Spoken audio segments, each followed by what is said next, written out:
Got 152 yards. Should be just a nice, comfortable 9-iron for him. They're going to go nuts when he hits this thing.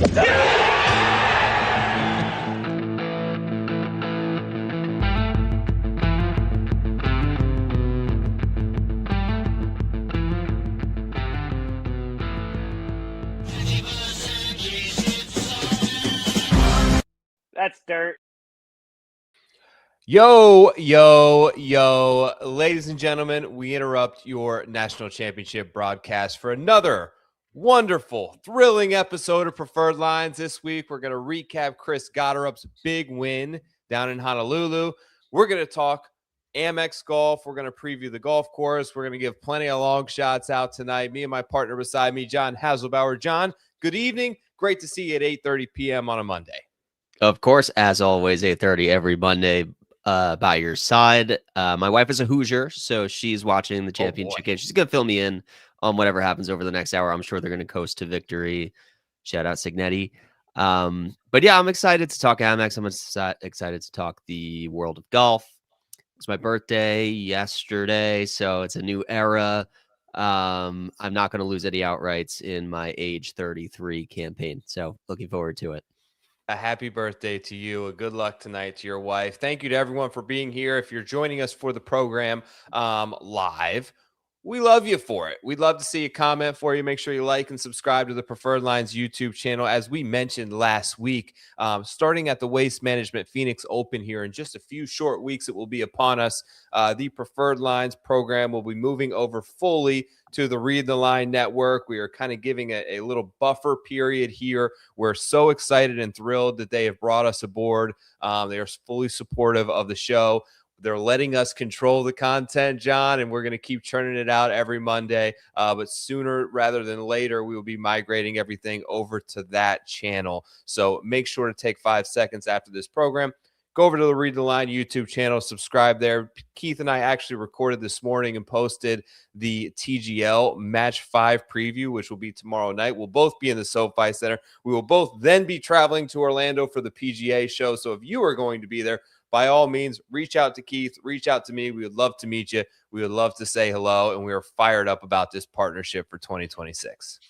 Yep. And if last week was any indication, you got to be keeping up with TGL to know who's hot and riding for him and can hit those flight of shots, because you guys saw up close and personal the Gotterup show, and he kicked it into high gear at Sony to start the year. The Teflon Don, Chris Gotti. Got to mention before we move on to the next segment where we talk a little bit about Chris Gotterup.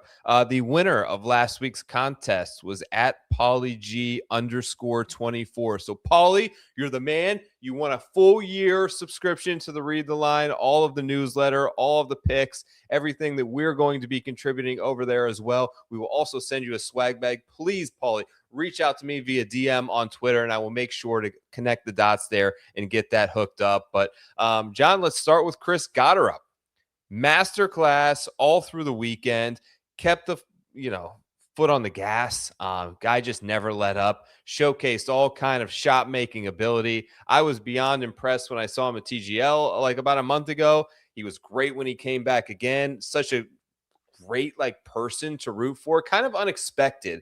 And now, he's the king of 3 iconic world-class destinations on planet Earth in North Berwick, Scotland, Honolulu, Hawaii, and of course, Myrtle Beach. Iconic spots in the world. What are your thoughts on Gotterup and what he was able to do this past Sunday? Yeah, I mean, I saw our friend Matt Gannon posted that Chris Gotterup's mug is on a giant banner when you arrive at the Myrtle Beach airport. So he does claim Myrtle Beach. He goes out over there. He's now got Hawaii. Yeah, I mean, it's great when you stack these wins and it becomes like a welcome home, homecoming when you go back every year. He probably won't go to Myrtle Beach as an alternate event. Maybe he will. Who knows? But he's kind of above that now. And I know we'll talk about his trajectory, what we think, the next 2, 3, 5 years looks like for Chris Gotterup. But it's been an interesting ascendance where he started college at Rutgers with really no prospects. And his last year at Rutgers, he was great. He hit the transfer portal. If there's such a thing in college golf, we went to Oklahoma. Was he the Haskins Awards winner at Oklahoma? I know he was. Oh, yeah. Yeah, he was the top dog. He was lighting up the Korn Ferry Tour. He won very quickly at Myrtle Beach, but you weren't really sure if he was a birdie fest guy or what the deal is. You never really know in those alternate events. And then boom, he goes toe to toe with Rory McIlroy in the Scottish Open, and all of a sudden it's, whoa, this guy's the real deal. He's hitting shots.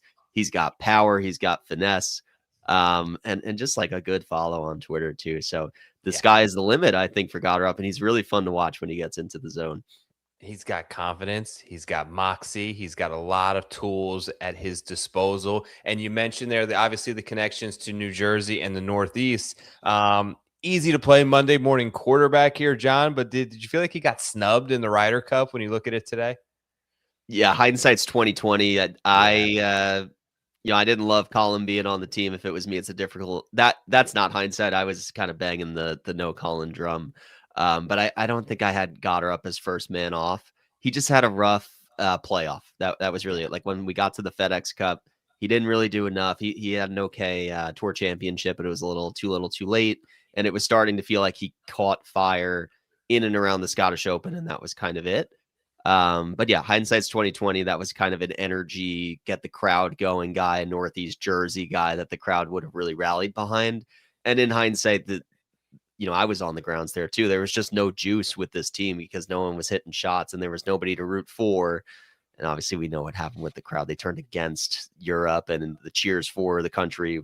There was nothing to cheer for. So they got out of hand against Europe. And that butterfly effect is all the fault of Keegan for not choosing Chris Gotterup, actually. Yeah, it's fun to kind of look back on it now. And, like you mentioned there, like he did not play well to end the season. And I think of Chris Gotterup in my mind without looking at any of the numbers. And I'm like, highly volatile player, like can spike for a win, but just goes months without really hearing from him. And when I dove a little bit into the numbers, John, I was surprised that he's more consistent than I think I give him credit for. And speaking of Matt Gannon, Matt brought this up when he made his second appearance at TGL. And he was like, basically said to Keith and I, is Gotterup the guy who we thought Ludwig was? It was, kind of tongue in cheek there, but I have a little graphic here and I wanted to ask you your take on it, John. These are the numbers from the past year. Looking at the last 12 months, you've got a little Red River shootout here, maybe Oklahoma, Texas Tech. We've got some narratives there as well. But here's Chris Gotterup and Ludwig's past 12 months. Top 25s, Gotterup has more. Ludwig edges him by 1 in the top 10 market, but top 5s, Gotterup has him. He has 1 extra win than Ludwig. He's become like what I imagine is like he's starting to get the knock of being a dog, being a closer. He's a guy that you want on Sundays. He stared down Rory in Scotland and didn't back down. Obviously, boat races the field and was able to kind of limp home in Hawaii. What are your thoughts on this? Is Gotterup the guy? Yeah, I mean, when you put it side to side like this, it's interesting. I will say I'm still Team Ludwig. He's done it at the Masters. He's done it in majors. Gotterup hasn't even played the Masters yet, so I can't really compare them until he's played the full swing of majors. And a lot of Gotterup's schedule, just by way of what it's like to break into the PGA Tour, are not in the signature events. They're more in the like Birdie Fest type of events. But devil's advocate, he won the Scottish Open and went toe to toe with Rory. So he's proved it. And it wouldn't surprise me if we had this conversation a year ago and maybe Gotterup has flip-flop. But I'm a big Ludwig stan. I love his swing. I think he has the best swing in golf right now. I have a swing coach virtually.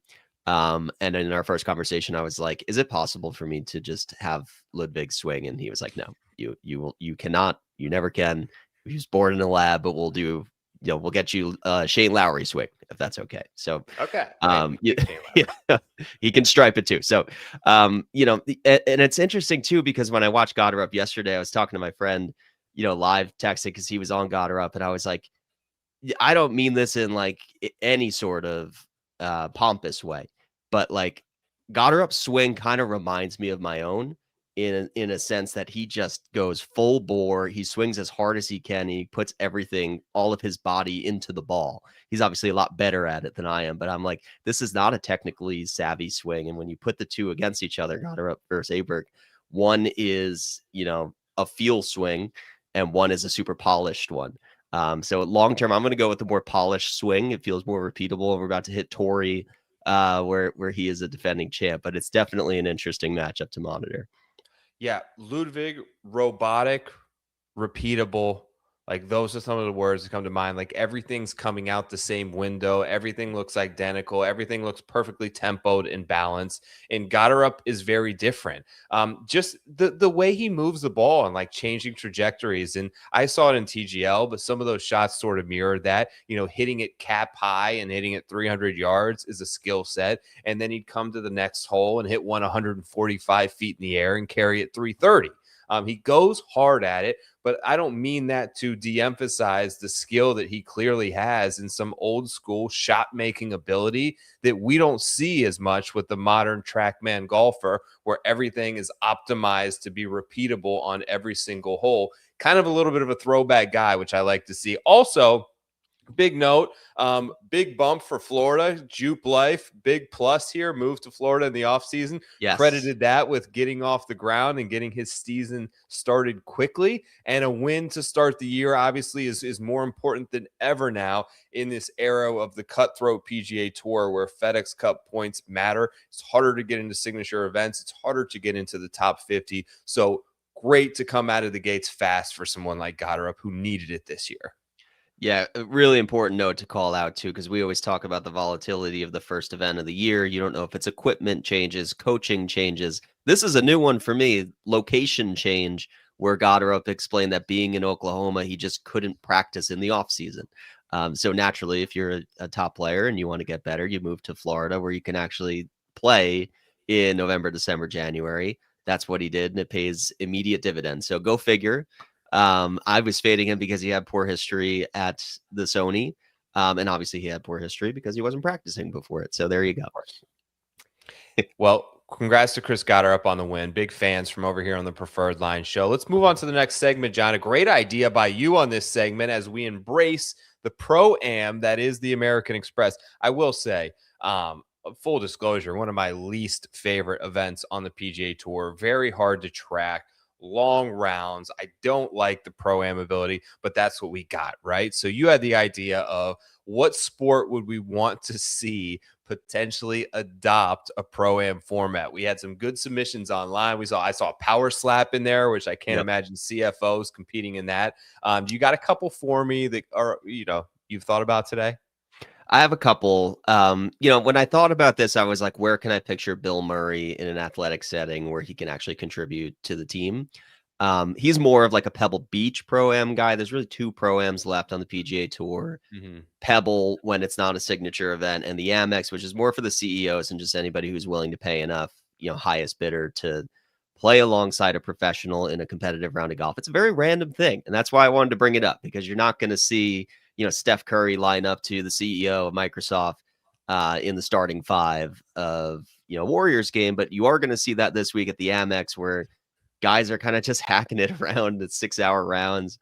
So it's an anomaly. And if you don't really watch the PGA Tour, you're not going to watch the Amex. And I think it's an interesting thing to call out for people who are just casually trying to get into golf, of like, yeah, this is like a place where you can see some shots from 10 handicaps against pros. So I'm going with my answer for this. Where would I like to see a Pro-Am? Competitive eating. Give me 4th of July hot dog eating contest. It's not just the individual. You pair up Joey Chestnut with a Bill Murray or a CEO of Microsoft or whatever, and let's look at that aggregate score, because I think competitive eaters are very misunderstood. Everybody eats, so everybody thinks they can eat a lot. And from my perspective, I was thrown into the gauntlet this summer with my pancake challenge coming in last in my fantasy league. And I went into that thinking I'm good. Like, I can eat a lot. I always have an appetite, no problem. And then when the lights are on and they're at their brightest and you're live streaming and everybody's following you, you hit a wall and you find out who you are. That's what I want to see from these CEOs. Put them in the brightest lights on the 4th of July, stand next to Joey Chestnut so he can still get his individual championship. But let's see how many hot dogs the CEOs can down.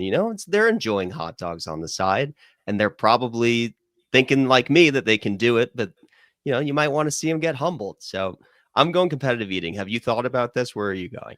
Yeah, I thought about it. The first thing that came to my mind was probably the simplest one, which is basketball, because we already see that to some degree with like a lot of the celebrity all-star games. And I think they're good. And I think you could kind of slide people in without, totally embarrassing them in most situations on a basketball floor. You can kind of hide it a little bit. But then I thought, how could you maximize embarrassing the CFOs and the Bill Murrays of the world? And then I thought about competitive swimming.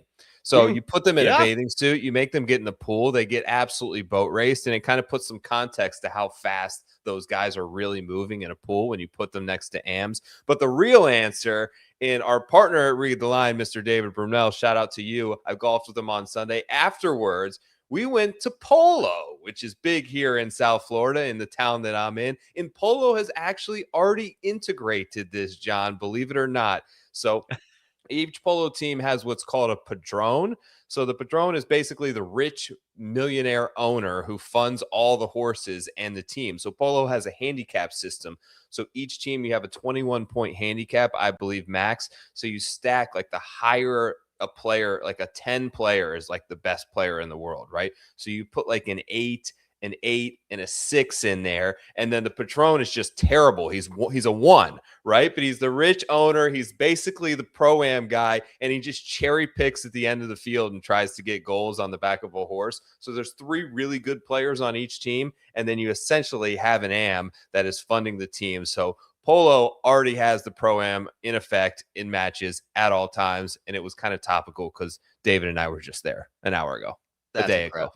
Incredible. I mean, the knowledge that you get by watching Preferred Lines on a weekly basis is just unmatched. And we might be sponsored by a polo club by the end of this week. Who knows how those conversations may go? But I know no other podcast is running around in the polo ground. So that's why we keep doing it. That's why we're partnered up with Read the Line. That's why we're doing it. Exactly right. Speaking of the PGA show, if anyone is out there who will be at the show, who has a company, who has a booth, I would love to stop by. We are looking to increase sponsorship opportunities for the show. We'd love to speak with you about segments and partnering with the entire Read the Line catalog across the brand. So just to throw that out there and kind of mention it, John, we kind of did this last week. Let's talk a little bit about the course. But before we get into the details of the 3-course rotation that is the American Express, you had the great concept of kind of looking back on the year prior, figuring out what mattered, figuring out what didn't matter, and kind of utilizing that data. So what do you have for us from 2025 that you remember as insightful from the American Express? Yeah, I was not on Sepp Straka, but Sepp Straka is your defending champion. And I know going into last year, we were coming off of a Nick Dunlap, Hudson Swafford last 2 years, where we really went into this event like anything is possible. If an AM can win this for the first time since Phil Mickelson, whatever that was, then literally anyone could win this, right? So it's a week where the betting card tends to be longer. You don't need to pay up for the odds-on favorite. Sepp Straka was not the odds-on favorite. He came in decent form. He looked okay at the Century, which is his first start before this, and it was just a stripe show. You look down his data golf page or his rabbit hole page, whatever you want to use, and it's just green for a year straight in approach. And we know this is a second shot course. Whenever we get to a birdie fest, it's hit it, flag the pins and make the putts. There's not much resistance on 2 of the 3 courses. I will say when we get to the course preview part, the stadium course is a legitimately good course. Yes. That is probably one of the most underrated courses on the PGA Tour because the winner of this event is always like mid-20s under par. I've played PGA West. I didn't have a chance to get to any of these 3. I think there's 4. I played the mountain course there, so I think there's 4 courses. Huge property, dome golf, fantastic, great for the ego, no rough. Like played some of my best golf in Coachella Valley. And that's why these guys, they drive it further. There's no one to worry about. They go low. But Sepp Straka, the key here was approach and putting. We knew that going in. He validated it. A lot of like top heavy names, you pull up the leaderboard here. It's Straka, Thomas, Day, Cantlay. You got Lauer in there too. But it was actually, the favorites kind of gravitating towards the top, which is interesting. But I think I'm sticking to my roots, play the long term here and take some shots with, somebody who catches a hot putter and hot irons. What did you notice about this event when you look back at it? Yeah, very similar. Looking for iron players. I mean, you look at Justin Thomas was there, I believe, back-to-back years. We think of him as an approach player. Sepp, was sticking irons on approach all weekend and kind of was able to coast on the way inward because 3 of the final 4 holes are more of the tougher holes. It's always kind of been one of those long shot events for me, and we'll get more into it because the field is more star-studded this year than it ever has been in the past. But I believe 4 winners since 2019 have been 150 to 1 or more on the odds board. So one of those tournaments that's kind of conducive based on the short nature, based on 3 courses playing around 7,200 yards, and you've got to get to 25 to 30 under par. It ultimately turns into, as John Rahm once coined it, a little bit of a putting contest. He used a little bit more colorful language, but that's ultimately what I remember from this tournament. Some other fond memories. Adam Long going after Phil Mickelson on a Sunday. And then 2020 or 2021, I got to get the year right. But final round pairing, and this is crazy to think that this wasn't that long ago. Andrew Landry and Scotty Scheffler going toe-to-toe in the final pairing, and Scotty gets booked down by Andrew Landry. So that just goes to show you that anything can happen out there in the desert. Let's get a little bit more into the course preview, and you can kind of go into a little bit greater detail with the course guide.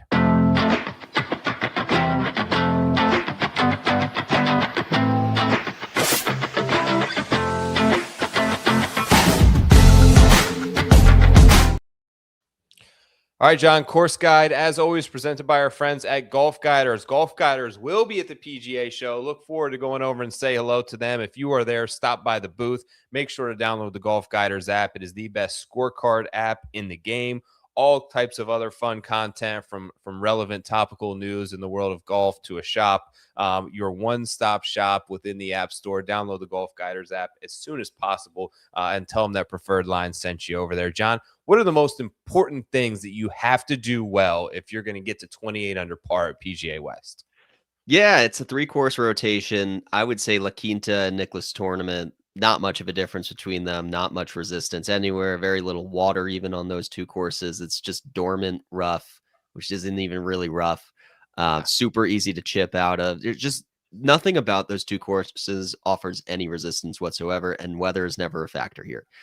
So it's a course that I actually, or a setup that I think I look more towards the rookies and the Korn Ferry guys to pop on, because the Korn Ferry Tour is kind of like this, where they're not designing it to kill the guys.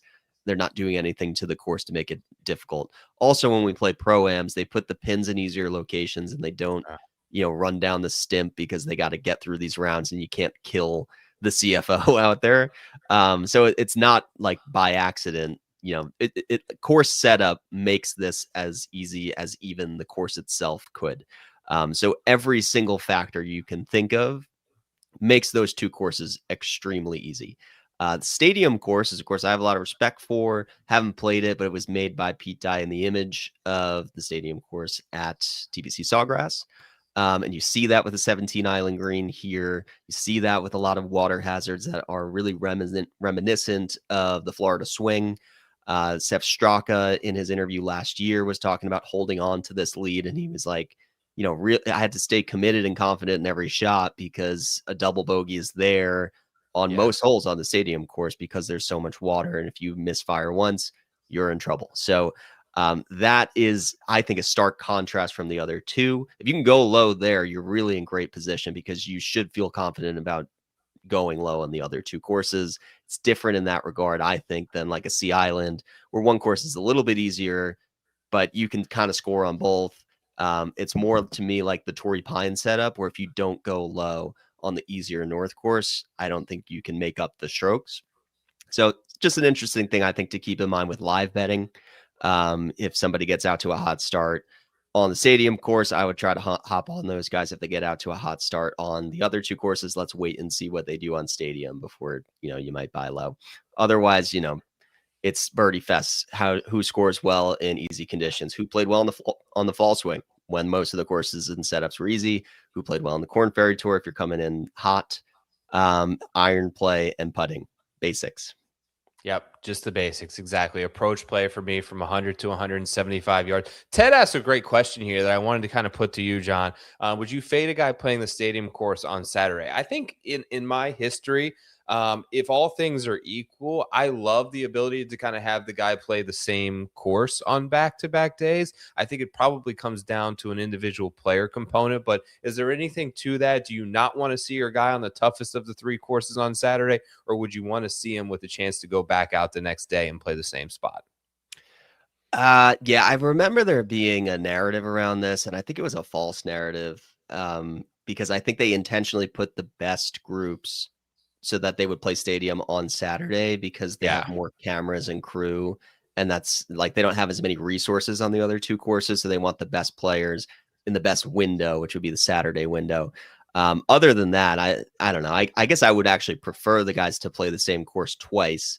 And that's an interesting thing from a course history standpoint, because there's some guys who might fit this course, but they don't like the idea of playing a course and then, chomping at the bit to play it again because they learn they want to get a shot back or something, and they can't actually play it again until 3 days later. So I would think of it in that regard, but I'm not looking at tee times before I make bets. They all got to play the same courses the same number of time. Yeah, same here. I'm going to pull up now, John, my model that I did over at BetSperts. If you want to make your own model at BetSperts, if you want to look at mine, if you want to look at John or any of the other industry-leading experts that create stat models over there, you can do so. The promo code is LINES. That will get you a significant discount off any one of their membership options, 25% off. You can use that at any time. It helps us, it helps you, and it gives you the best stat modeling software on the internet. So here's my top 10 of my model: Scheffler, Siwoo, Henley, Griffin, Fitz, Cantlay, Kirk, Poston, Gim, Harmon. Gets a little squirrely toward the end, but anytime you run a model, the number one thing you have to look for is Scotty Scheffler at the top of that model. And if he's not, you need to scrap the whole thing and you need to change some weights around because it's totally wrong. One of the things I did put in here, like here's strokes gained total at the Amex. I looked at a lot of different desert courses over the last 5 years. Heavy emphasis on around the green play for me. You have to be an aggressive, unique style player, I think, on any time there's a Pete Dye golf course. So I put a lot of those intricacies and filters with Pete Dye setups in here because, as we know with Pete Dye, you almost have to take on the risk to open yourself up to birdie opportunities, particularly on the stadium course. He wants you to play to a safe side, but when you play to the safe side off the tee, your approach shot and getting it close enough to that pin is really difficult. Now, if you take on some risk off the tee and you bring the potential disaster of the water in play, you are left with a much better angle and ability to access some of the tougher pin locations, particularly that we will see on Sundays. So you want to have aggressive players. I also looked at ball striking numbers just on short courses because we see so many 75, 76, 7,700-yard courses now on the PGA Tour. Having 3 right around 7,200 yards is rather unique. So this is everything 72 and below. Here are the top ball strikers: Scheffler, Hoey, Straka, Kim, Berger. 3 names that I really like a lot this week that are really proficient in that wedge range. John, I know you did a model up there as well. If you want to build your own, once again, the promo code is LINES. Thanks to the guys over at BetSperts for hooking us up. Yeah, I think my model is pretty similar to yours. I always put more of an emphasis on comp courses than I think most, just because it depends on the course, but sometimes course history is more important. It's in my model, but not super highly weighted. With Pete Dye, I think a lot of his courses tend to overlap together. So like the RBC Heritage at Harbor Town, obviously Sawgrass we talked about. I think that's a huge overlap. You got Siwoo winning here. JT's been in the mix here a bunch. So there's a lot of overlap between those 2 courses. And I like PGA National as well. Just, going back to Sep's comments, he's somebody who plays the Cognizant Classic very well year over year. So I'm looking there for a crossover standpoint. There's a lot of and this is specific to the stadium course, but when I handicap this tournament, any PGA Tour golfer can handle the other 2 courses. It's the challenge is coming from the stadium course, and that's what you're going to be playing on Sunday when push comes to shove. So I'm really looking for players who fit the stadium course this week. I'm not as concerned about hopefully they can go low at the other two courses, but from a model standpoint, like who plays well on these positionals that are demanding ball striking, as you said, on the shorter courses where you're maybe not hitting driver on every hole, but if you are, you have to hit it confidently. That's your course breakdown. Let's make some bets.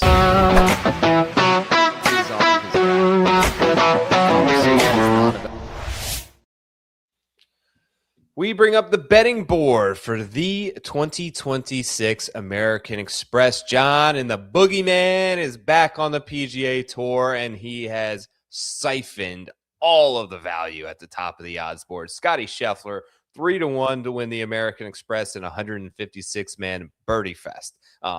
Large odds to lay in terms of the juice there. If you want to go a little steeper down the board, you can get Ben Griffin at 20-1. 25-1 is Bob McIntyre, Russell Henley, and Ludwig Aberg. 28-1, Sam Burns, who has great course history here, as well as Patrick Cantlay at 30-1. I know we both love betting long shots at this tournament, John, but anything catch your eye at the top of the board, hit or miss on a single player? Yeah, I mean, you got to talk about Scheffler every time he's in the field. It's the good and the bad. The good is that the books are daring you to bet anybody else, and you'll get some good odds on anybody else, especially relative to last week. The bad is that your win equity is really siphoned, as you just said. And Scheffler's history here isn't like the scariest relative to other events, and yet he's still top 5 in this entire field in course history. A lot of that carried by that 2020 Andrew Landry year where he contended. Hasn't finished top 10 here since 2020. So if you're looking for an out, he's human here. Was supposed to play this event before it was cool to play this event and before it was all loaded last year. Then he got derailed with a ravioli kitchen incident. So he's coming back. I think he has a good deal with Amex. He has a good relationship there. So he's here. Desert golf with Scotty really scares me a lot because there's just less variables here. But it is a putting contest, and that's the worst part about Scotty's game, quote unquote worse, because it's not even that bad anymore. But I will look the other way. I think my policy this year when it comes to Scotty is if he hasn't won that event yet, I'll take him on. And if he goes somewhere like a Phoenix Open or a Bay Hill coming up, I might delve into those without Scotty Scheffler markets because it gets a little bit more scary. That's my take on Scott. Any disagreement there or any other philosophy you have betting in a field with Scotty Scheffler in it? I understand the price at 3-1. This is the least likely tournament that he's going to win at 3-1. There are so many variables. You have a massive field. You have 3 different golf courses. You have the pro-am portion of it with these long slogging, like endless rounds. And you basically have the entire field hitting wedges and 9-irons from 145 yards all week. Like the difference in the proximity that Scotty's going to put a ball from 125 yards and Joel Damon's going to put it from 125 yards. That gap is not that big. Now you back that out to 225 yards and it's massive, right? But he's Scotty Scheffler. Everything he hits, he bludgeons the entire field because everything is pin high. I've never seen a player in my era in terms of capping golf control the distance of his golf ball as well as Scotty Scheffler does. Now that he's an effective putter, I mean, if he gains 3 strokes putting this week, he's going to win again. But I don't think there's that good of odds of that repeating here. So I'm going to take him on. I'm not interested in the sort of without Scheffler markets. I'm going to go ahead and dig my feet in and take some guys in the additional points on individual players. And going 30-1 with the Iceman. Mr. American Express, put Pat Cantlay on my card this week, John. The guy is basically the guy is basically a walking platinum card. If there's a single player on tour that is most efficient and effective at using the Amex activations to maximize points on travel and luxury, you think that man isn't Patrick Cantlay? Is there a more adept player? Like, look at those names around him. Like, think about a 7-hour round with the CFO of a Morgan Stanley Wealth Management Fund. Is Ludwig going to enjoy that? He's going to hate that. Bob Mack's going to hate that. Like, these guys aren't built for those long rounds. Matt Fitzpatrick, these guys want to play fast. They're going to hate, like, this is right in Pat's wheelhouse. He's number one in strokes gained total, probably for that very reason at the Amex in the last 5 years. Dominates on Pete Dye. Typically in tournaments that I think the winning score is going to end at, let's say, 27, 28 under par, I shy away from the guys at the top because I feel like they're more likely to win in a difficult golf tournament, and most of them are. I think you get a unique scenario in Patrick Cantlay where he doesn't mind tournaments where he can go super low.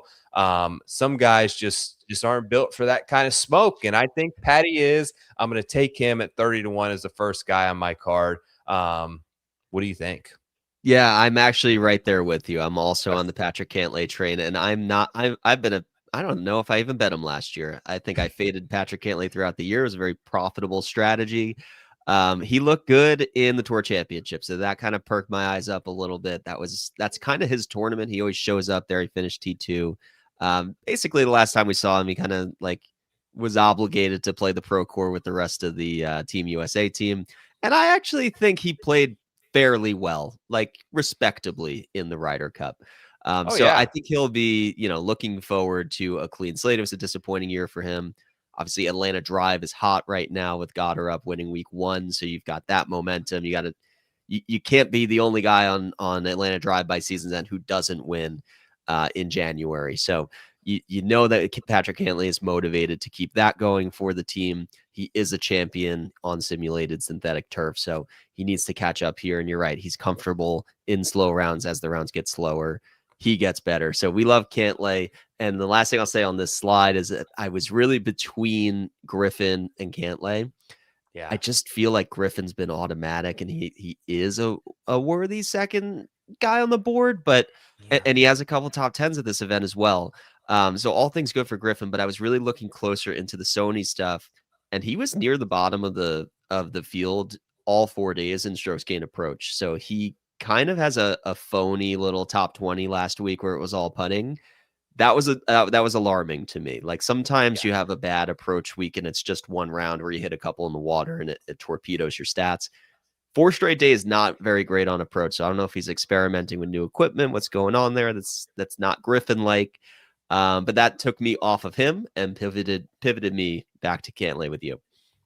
Yeah, we get those guys, Griffin, McIntyre, Henley, we get a big shift in the odds board between kind of those three. Max sits at about the same number. Henley moves from 11-1 in the favorite, more than double. It'd be interesting to see how Ludwig, I did not think that he looked very sharp when I saw him in TGL. I don't know that has any impact, but he hit a couple of balls in the water, was really squirrely off the tee, and just seemed kind of out of sync to end last year. So we'll see if he's turned that around at all in the offseason. And got to mention Sam Burns, who is one of the top 3 guys in this field in terms of competing in this tournament. I was on him a couple of years ago before he put one in the drink, I believe on the final hole. It was was it 17 or 18? 18 drive, right? 17. Yeah, it was 7. It's the Alcatraz hole. Yes. Tough scene there for Sam Burns fans as Nick Dunlap won. Nick Dunlap, as an amateur, in the final group with Justin Thomas and Sam Burns, and he got that job done.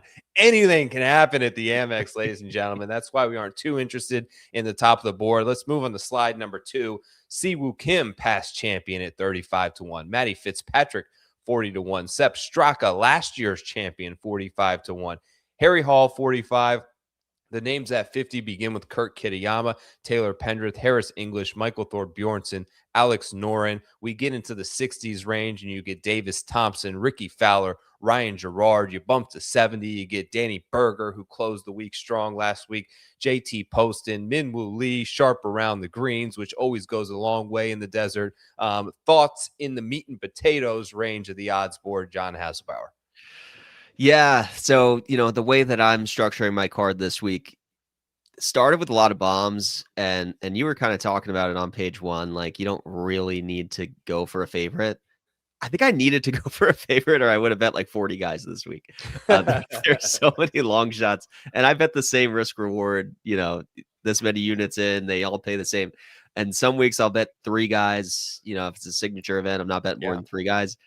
Some weeks I bet like this one up to almost 15, and it's all to pay the same. It's all to risk the same. So it's just, the more easy and less resistance the course offers you, the bigger the card tends to get. And so I kind of looked past the top half of this board here, although there are some names I like. Straka at 45 is a very appealing number for a defending champion here. I don't think that's bad. I wouldn't fault anyone for betting that. I like Siwoo here. I thought he looked pretty good last week, defending champ here as well. The irons have been good. The putter's been questionable. So that's the only reason I'm kind of lukewarm on him at that number. My first bet on this page was Minwoo Lee, a guy I wrote about in my tournament preview this week. I think when you talk about a wide open course setup, like the first two, he's going to, or I don't know what order he's going to see him, but La Quinta and Nicholas, he can bombs away, one of the longest hitters in this field. He's going to have wedges into most holes there, very little resistance for him, and he feasts on those easy scoring conditions. That was the formula for him to win the Houston Open, where he picked up his last win.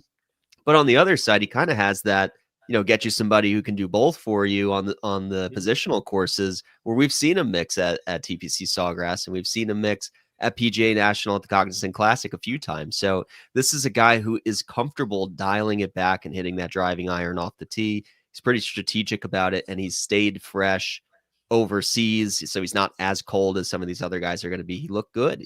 He's had, I think, 4 top 15s in his last 5. The form is very good. It's his first start of the year.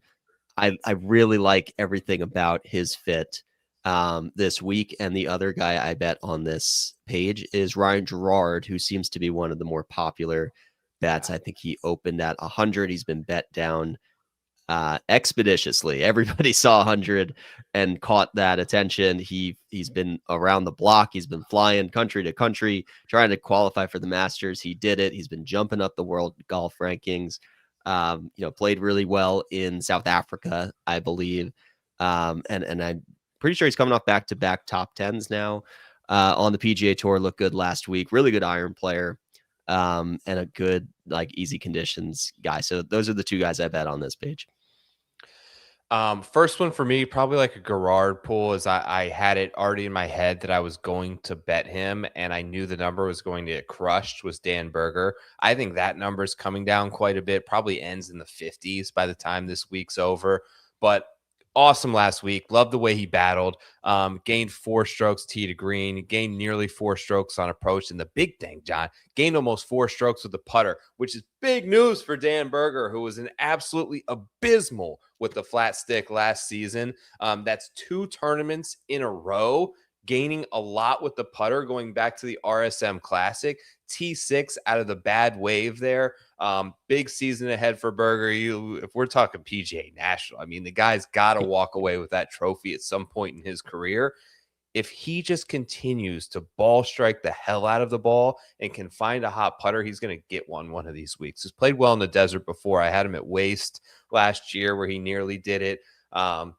It's coming. I really like Siwoo this week and haven't pulled it just yet, but maybe one of my favorite guys on the board, because it's hard to ignore that stat model when he's sitting there at number 2, just behind Scotty Scheffler that I had in my Bet Spurts model. Second best approach player in the field. Great, obviously exceptional hands around the green, solid course history. We know he loves Pete Dye. We know he excels on shorter courses. We know he likes accuracy-driven tests with a lot of water, like this type of golf course. A lot just lines up, and I thought he performed really well at the Sony outside of the putter, led the field in tee to green, 3rd in approach for the week, 2nd off the tee. Primed on a track where he's got great course history, multiple top 10s, first obviously in 2021. So I think I'm going to dive into Siwoo Kim and then make my money beyond Berger at 70-1 after that. You ready to hit page 3? Keep them coming. Keep scrolling through this binder. Let's have fun. Let's have some fun here. Here's just a small section of the names that I'm sure you have plenty of, John. I won't even read them all off. You're here with us on YouTube. These are the best prices available as of Monday at 8:30 on any of these players. Who do you got? Just start ripping a couple of them for me.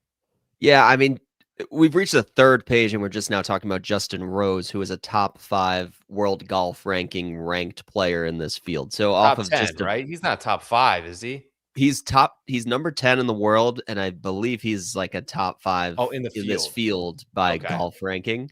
So it's just a bet the number kind of value. You think 70-1 on Rosie, plays really well in Birdie Fest. But he doesn't play them very often. That's the thing with a guy, a veteran, isn't playing the fall swing, isn't really playing the in-between weeks, the non-signature events anymore. He's just kind of getting ready for the majors. So we don't see Rose in a lot of Birdie Fest, but he's the type of guy who pops with the irons and pops with the putting. So I think he's misunderstood as somebody who grinds the majors so well that you don't look his way in a Birdie Fest. I really like the number. He's won at Pebble. He can play positional as well. So give me Rose at that number. Absolutely. Let's see. Who else do I like on this board? Matt McCarty. I'm going right back. Let's do it. We're back in the desert. We're on easy desert conditions. That's how he cut his teeth on the PGA Tour. We know this. So he looked fine last week. Not what I was hoping for. I was wrong, thinking that he would contend, but he shook the rust off. We're going back to McCarty. You have to do that with some of these guys because you're going to get much better odds on the buyback week 2.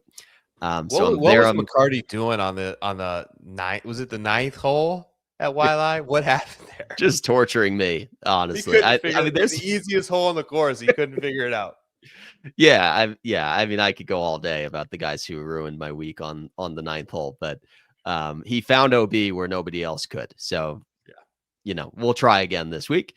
Who else? Chris Kirk. I got a 200 this week. Talk about PGA National overlap.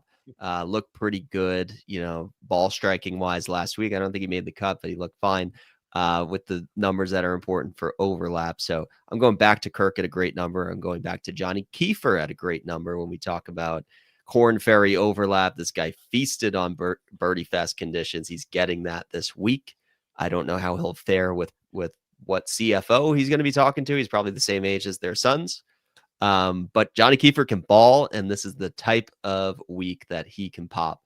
And the last but not least, Max Homa. I know you're on the scent of Max Homa. If I had to guess, I would say he's on your card already. We love the Blackburn reunion. We know he's looked sharp at TGL. The swing is back, and I'm expecting a huge bounce back from Homa, who really just needed to make amends with his swing coach. He had, pound for pound, maybe the best swing on tour too. If I was trying to replicate somebody not Ludwig, I love the tempo of Max Homa, and it's back to what we saw 2 years ago. So big year in store. You heard it here first from Max Homa. The comeback starts at the Amex. I love that. Let's add it. He's on my card, by the way, at 125-1. But you know what? I'm going to double up on the Jupe links and also take Akshay Bhatia here. I think he's in for a monster year. 6th best approach player in the field. Has played well on Pete Dye courses like he did at TPC Sawgrass last season. Any courses where there is a lot of water, Akshay plays really well. I looked over on BetSperts at total driving. Which the driver is not a strength of Bhatia, right? But if you look at courses with a high level of water danger in play off the tee, total driving filtered to courses with high level of water, Akshay Bhatia is the 4th best total driver in the entire field, which was big for me. Love the addition of Joe Greiner. I've talked about that a ton. Having a good caddy on the bag will certainly propel him, and I think add a little rocket fuel to his trajectory this season. Homa looks so good, like just from just looking at the guy, like he's in shape, dude. Like he's put on muscle. Like I think he's really ready to go this season. Was averaging, now he hit 3 drives in TGL, hit all 3 fairways and averaged 336. Was smoking it. The ball speed numbers were through the roof. Was super sharp on his iron shots. The ball was going exactly where he was looking. Missed a couple of short putts. That can happen. He's also on a terrible team, and it's just kind of a fun hit and giggle type environment, but I think he brings it out there in the desert. We know he lives in Scottsdale. Big week for Max Homa, and I think I'm definitely buying low early in the season on him through California, where he's always excelled. He's looking for those infinity stones in California. He's picking it up at Fortinet, at Farmers, at Riv. He's just he's collecting California wins, and we can't forget about La Quinta. So that's got to be next on his list. Got to be next, yes. In on McCarty. I've got 3 guys now. I'm just realizing that I'm going to see tomorrow night at TGL because I've also taken Sahith Theegala at 175 to 1. He's talked openly about how good it feels to be healthy again. Struggled out of the gates at Sony and battled back inside the cut line and had a great weekend. Short game, hands, chipping, the gala at 175 to 1. Then a couple of bombs. These are interesting ones to me. So we want to go PGA National comps. Austin Eckroat is 275 to 1. I got played pretty well last week at the Sony. And then this is the weird one, dude. So splash announcement of the week. I thought is a perfect ambassador for this brand. The Jordan brand announces their lead golfer, Mr. Tony Finau, in an awesome, like the commercial was sick, awesome ad. He looks so good. The whole family is jump manned out. He looks good. He played like trash at the Sony, but like he's almost won this event before. We know he lives out there in Utah and plays a lot of desert golf. In Tony Finau, he's not even on page 3 that you're looking at here on Preferred Lines. He's 275 to 1 to win the American Express. Oh, how the mighty have fallen. I remember him missing short putts down the stretch here when I had him like 25 to 1 not too long ago. This is just a total like $5 play and just go with Tony Finau. Maybe he can cook something up. Rocking a new Jumpman logo and some fresh gear. What are your thoughts on Eckroat and Finau at bomb numbers? Yeah, I mean, you got to have some accountability if you're signing on with the new brand. So you can't just mail it in after the new Jordan deal. You gotta pay him back. You need that motivation, that kick in the pants. I think I have a pair of Finau Jordans already after he won the Houston Open. They might have been Nike, is like a Air Jordan subset of them. But yeah. Finau fresh. He's always rocking something fresh. So I like that. It's crazy in a time in the golf world where everybody is just ascending world golf rankings by default. He's not even a top 100 player. So he needs to get it back into gear this year. He'll be motivated. He's playing events that he wasn't playing before. He's trying to find it. So I like that. And Eckroat is an underrated player. I mean, he's playing well in a lot of different places. So I can't fault that. Anyone else? I know you got somebody like 500-600 to 1 for me. Drop me one more. Oh yeah, I didn't know if there was a page 5. We might need a page. There's 6 no more pages. 7 by the time. I got a few more. I mean, how about Sammy Valimaki coming off a pretty dominant win at the RSM? I was on him there. A nice way to cap off the season last year. 200 to 1 for a guy who's coming off of a win, striping it off the tee, can't miss a fairway, ascending in the model on approach, and a guy who gets real hot with the putter. Love me some Valimaki. I can't believe he's at 200. So I love that number. Let's see. I mean, the farthest down the board I went. And you can get pretty crazy this week because this is somewhere that Nick Dunlap has won as an amateur. But I'm riding in the Subaru. I'm going with Jackson Suber. This is a guy who missed the cut last year, but he shot 7 under at the stadium course, and for whatever reason, didn't have it on the pillow fight of the other two. But I know at his best, he can score on the hardest course, which he'll get twice. You shoot 7 under twice this week at the stadium course, you're winning this event. He's not shooting over par again at the other two, and he's been crushing the Birdie Fest in the fall swing. This is much more akin to a fall swing or Korn Ferry Tour event. So I like him. I know I'm missing a couple other guys in the 200, 300. What's the number on Suber? 600 to 1. You can get Jackson Suber. You don't have to put too much, behind that. One more I'm going to give is Seamus Power, because Seamus Power was top 5 in strokes gained approach at the Sony Open last week. Week 2 of the PGA Tour season is a big overreaction week for me, because if somebody change something up in the offseason, like a Gotterup situation where he lives somewhere else, new equipment, new coaches, new, putting grip or whatever it is. That's something to take note of. Power took a step up at the Sony. He's somebody who's always feasted in easy scoring conditions, and he looks to be in pretty good form right now, coming off a couple strong finishes over the last couple weeks. So that was a 250 to 1 number. You can get a lot of these because Scotty Scheffler is in the field. A lot of lottery tickets this week, but I'm just calling out my favorites. You spread the board, you pepper the board. This is the week to do it. and you just hope that Scotty Scheffler brings like his B- game, and then you got a shot. Spill some chips. That's what we do.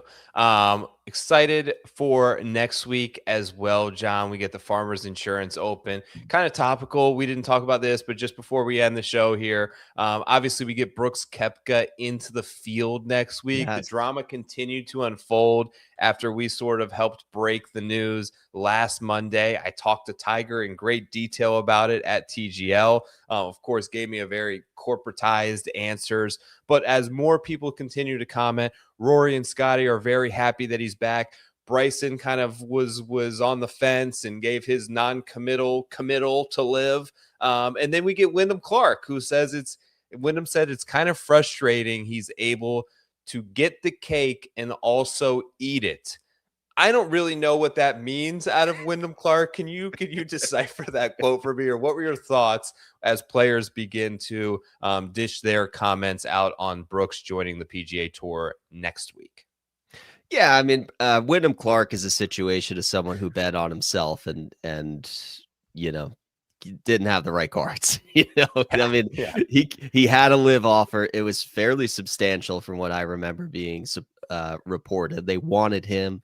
Recent major winner. They're really trying to corner the major winning category so that they can brand themselves as the place that major winners play. He got greedy, turned down, or maybe he just didn't actually want to go to live a Ben on situation where like didn't want to be there, but the number got too good to turn down at a certain point. Maybe he wasn't being offered a captain and he wanted a captain. I don't know what the negotiations were. But clearly he was in serious conversations with Liv, didn't get the offer he wanted, stayed on the PGA Tour, repositioned it as like, I never wanted to go to live anyway. Yeah.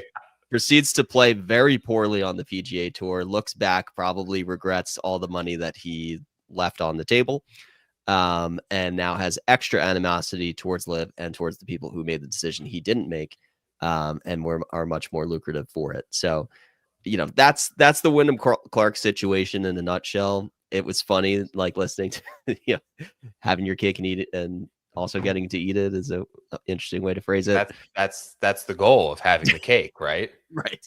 I never understood that. Yeah. To begin with. All right, cool. Wyndham sour grapes. Sorry for your luck, pal. He's back next week. We'll be back here to break it down on Monday at 8:30 with the entire field for the Farmers Insurance Open. Let's get back to the National Championship. Thank you again for joining us on Preferred Lines. Before you do anything tonight, go to the Read the Line YouTube channel, sub there, because you're not going to see us here anymore. We're going to disappear like that meme where the guy just turns into a ghost here in about 2 weeks for the Waste Management Phoenix Open. Thank you again, John. We'll catch you next week. Like, comment, sub to the channel. We're out of here. Peace.